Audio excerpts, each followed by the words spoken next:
What's up everyone, my name is Cam. I am a certified dog nutritionist and founder of The Dog Nutritionist. This is my dog food review of Arden Grange dry dog food. In this review we're going to look at three things. Obviously the ingredients, and talk about whether those ingredients are healthy or not. We're going to look at how the food is cooked, because you need to factor that in, because cooking and the processing of ingredients affects the nutritional value of those ingredients. We are going to talk about the healthiest diet for a dog. I've done a little bit of a talk on how we know what that is and the benefits of feeding it to your dog. And actually we're doing four things. I am going to help you to feed your dog the healthiest diet in the cheapest way possible. That's what we all want at the end of the day. It's no good me giving you information on feeding your dog in a healthy way if it's going to cost you a fortune and is unachievable.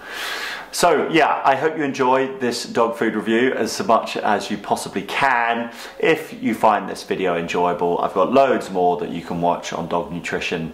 Loads of ways that you can help look after your dog and live the best life possible with your pooch. Amazing. So without further ado, let's get into Arden Grange dry dog food ingredients. If this isn't the particular type of food that you've bought from Arden Grange, don't worry, because they all follow a very similar ingredient pattern. In dog food ingredients, they go from the most prevalent at the beginning of the label to the least prevalent. So the first ingredient in this is chicken, but excuse me, 27% chicken meal and 5% fresh chicken. So 27% is powdered chicken, which is a very low quality protein source. When you cook something down into a powder, it isn't the same as what it once was when it was a fresh piece of chicken. Quite a lot changes, quite a lot is lost and also changed during that cooking process. A lot of water soluble and fat soluble vitamins are lost and protein quality decreases. It's called the denaturation of protein. The more heat a food is exposed to, and for a longer period of time, and for intensity, it just decreases the quality. So this is not good. Not a great start if only 5% fresh chicken and a lot of powdered meat. Then you have 26% rice, which is too much carbohydrate. Worryingly, the next ingredient is maize, which is another carbohydrate, and it would suggest that that also makes up, maybe around 20% of the food, which is just not good. Then you have refined chicken oil. That just sounds disgusting to me. Beet pulp, which they give to horses. Chicken digest. This is what they put into food to encourage dogs to eat it. It's like, it's not good. It's just not good. It's like the MSG for dogs, if I could put it one way, but worse. Then you have whole dried egg, because whole eggs are too expensive. Krill, yeast, whole linseed, minerals, and a load of other stuff that will be almost useless because of its insignificance in the quantity of the food. This is a really poor quality food that just doesn't give your dog the support that their diet could give them. There are so many other things that you can add that will work to keep them healthy and out of the vets, and that's what I'm going to talk about now with what's the healthiest diet for the dog. You may notice that I have a beard in this next part. Admittedly, I did film that a week ago. So I'm going to give you the simple and quickest version of how we know what the healthiest diet for a dog is. And without being condescending, to understand this part, you really need to understand what a dog is. And what a dog is how a wolf has evolved into the dog. It is the difference between the two that determines what a dog is. The wolf is the ancestor species of the dog. We domesticated the wolf, and the adaptations to the wolf, the changes that were made, determine what a dog is. From a biological standpoint, dogs have changed their ability to digest non-meats and sociability. Those are the two genetic differences between dogs and wolves. The two main, glaringly obvious genetic differences. The sociability part comes from us breeding the wolves that didn't shred our kids to pieces. The second part, the ability to digest non-meats, this is the most important part of what they should be eating, of course. Different dog breeds have developed different abilities to digest non-meats, and this is due to their exposure to non-meat diets, depending on the geography of where they came from. So the Saluki, for example, that was originated in the Middle East, they are an ancient dog breed, 9,000 years old, and they've had the most amount of time and exposure to non-meats, to more starch-rich diets, which means they have more of the AMY-B2 gene, a gene that allows for the pancreas to produce amylase to digest non-meats. What do wolves eat? A range of meats, raw bone or a calcium source, some grasses, and maybe some berries. We still need to follow that pattern of a range of fresh foods, maybe 3 different types of meats that they get rotated around the year. You can do more than that. You need some organ, because that's like the multivitamin. The meat being the protein, they get fat from, they get energy from the fat. And then you have the raw bone. Dogs have a higher calcium requirement than other animals because they've evolved from this lineage of bone-crunching carnivores. It wasn't just the wolf, their predecessor, that ate bones. It was literally like 4 species that came before the wolf.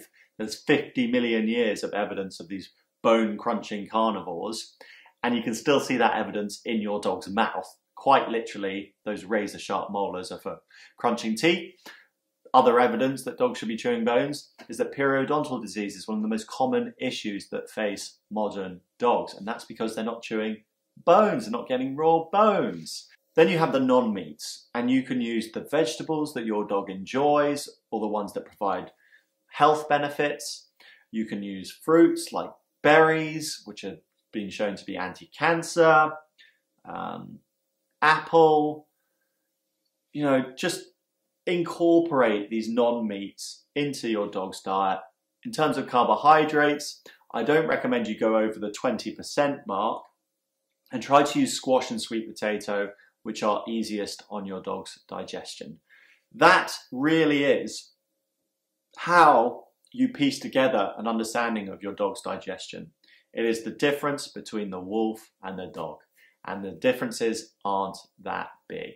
Then you look at your own dog, you incorporate ingredients that work for them into that model, and that's how you keep your dog super, super healthy.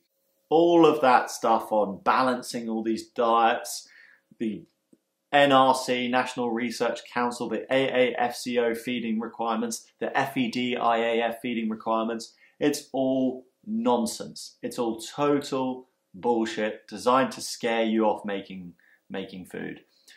Look at any animal that exists. They just get a range of different things, but they stick to a general balance. If you want to understand how to do that, or if you need recipes, get the Ultimate Doggy Handbook.